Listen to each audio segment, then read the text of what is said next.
Hello everyone. आज की video में कुछ ऐसे फैक्ट जानेंगे जो हेयर से रिलेटेड है। जब जन्म के समय बच्चा पैदा होता है तो उसमें 5 मिलियन हेयर फॉलिकल्स पाए जाते हैं। फॉलिकल्स का मतलब है रोम, जिससे हेयर उगते हैं, बाहर निकलते हैं। तो 5 मिलियन पाए जाते हैं, यानी कि 50 लाख हेयर फॉलिकल्स के साथ एक बच्चा पैदा होता है। एक बार जो हेयर फॉलिकल्स बन जाते हैं वो जीवन भर रहते हैं। जन्म के बाद न्यू हेयर फॉलिकल्स नहीं बनते।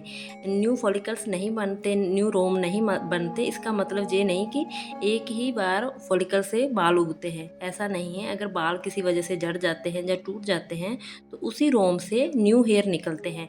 तो ऐसी प्रक्रिया जीवन भर चलती है। अगर स्किन पर कोई गंभीर इंजरी होगी, जैसे स्किन का जल जाना, तो वहाँ फॉलिकल्स ख़त्म हो जाते हैं और न्यू फॉलिकल्स बनते नहीं।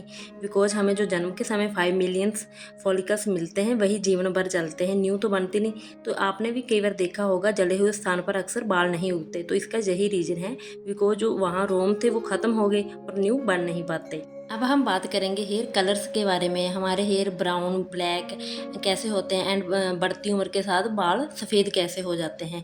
हमारे बालों के जो रोम होते हैं, फॉलिकल्स होते हैं, उनके नीचे मेलानोसाइट सेल पाए जाते हैं, जिससे मेलानिन नाम का एक तत्व प्रोड्यूस होता है, जिसका उत्पादन होता है। और उसी मेलानिन से हमारे बालों को एक प्राकृतिक रंग मिलता है। ये मेलानिन दो प्रकार के होते हैं, यू मेलानिन एंड फियोमेलानिन। जो यू मेलानिन होते हैं, इससे बालों को काला एंड भूरा रंग मिलता है, जो मोस्टली हमारी कंट्री के सभी लोगों का हेयर कलर है। एंड जो फियोमेलानिन होता है, इससे लाल एंड पीले रंग का शेड बालों को मिलता है, जो अदर कंट्री के कुछ लोगों में हमें देखने को हेयर में मिल सकता है। जैसे जैसे उम्र बढ़ती है, जो मेलानोसाइट्स जो सेल होते हैं, जो मेलानिन का उत्पादन कम कर देते हैं और जहाँ पूरी तरह से बंद कर देते हैं, और बालों का जब मेलानिन खत्म हो जाता है तो बाल सफ़ेद होने शुरू हो जाते हैं। कम उम्र में बाल क्यों सफ़ेद होते हैं, इसके भी रीज़न है, जैसे जेनेटिक। अगर आपके मम्मी पापा के बाल जल्दी सफ़ेद हो गए तो चांसेस है आपके भी बाल जल्दी सफ़ेद हो सकते हैं। इसके अलावा विटामिन B12, आयरन, कॉपर की कमी से जो मेलानिन सेल है वो डैमेज होने शुरू हो जाते हैं, अच्छे से बन नहीं पाते। स्ट्रेस की वजह से मेलानिन सेल डैमेज होना शुरू हो जाते हैं। इसके अलावा जो लोग छोटी उम्र में स्मोकिंग शुरू कर देते हैं, ये बहुत बड़ा रीज़न है मेलानिन सेल को ख़त्म करने का, जिससे बाल जल्दी सफ़ेद होने शुरू हो जाते हैं। जहाँ आप ज़्यादा स्ट्रॉन्ग कोई हेयर कलर वगैरह का यूज़ करते हैं, उससे भी बाल जल्दी सफ़ेद होने शुरू हो जाते हैं। अब हमें इस बात को समझना बहुत ज़रूरी है कि हमें जो नेचुरल कलर मिलता है वो मेलानिन की वजह से मिलता है।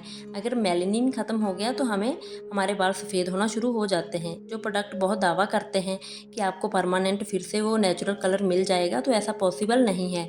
एक बार के लिए आपको अपने हेयर नेचुरल लगेंगे, लेकिन जब नए हेयर आएंगे तो वो वाइट ही होंगे, उस पर वो प्रोडक्ट काम नहीं करेंगे। उन प्रोडक्ट में बहुत ज़्यादा केमिकल्स होता है जो बालों में जमा हो जाता है, जिससे बाल नेचुरल दिखाई देते हैं। हाँ, आप बाहर से बाल को ब्लैक कर सकते हैं, ब्लीच वगैरह का यूज़ कर सकते हैं, लेकिन परमानेंट इसका कोई सोल्यूशन नहीं है, परमानेंट जो ब्लैक नहीं होंगे। अगर आपकी उम्र बहुत कम है, कम उम्र में बाल सफ़ेद हुए हैं, तो आप vitamin B12, iron, copper, head massage, exercise कर सकते हैं, जिससे आपके जो मेलानोसाइट्स बंद हो गए हैं काम करना, जिन्होंने बंद कर दिया, वो फिर से काम करें। हो सकता है मेलानिन का उत्पादन हो तो आपके हेयर ब्लैक हो सकते हैं। हेयर ग्रोथ के लिए प्रोटीन बहुत ज़रूरी है। हेयर प्रोटीन को ही हम केराटिन कहते हैं, जो हमें विटामिन B7 से मिलता है। विटामिन B7 को बायोटिन भी कहते हैं, जो बालों के लिए बहुत ज़रूरी है एंड बालों को प्रोटीन देता है। प्रोटीन से बाल मजबूत एंड हेल्दी रहते हैं, बालों की अच्छी ग्रोथ होती है और बालों का झड़ना कम होता है। अगर आपके भी बाल झड़ते हैं तो अपनी डाइट पर अवश्य ध्यान दीजिए, अदर प्रोडक्ट की बजाय। अगर आप सभी को मेरी वीडियो यूजफुल लगी हो तो please like, share and comment कीजिए एंड नर्सिंग नॉलेज चैनल को सब्सक्राइब कीजिए। Thanks for watching my video.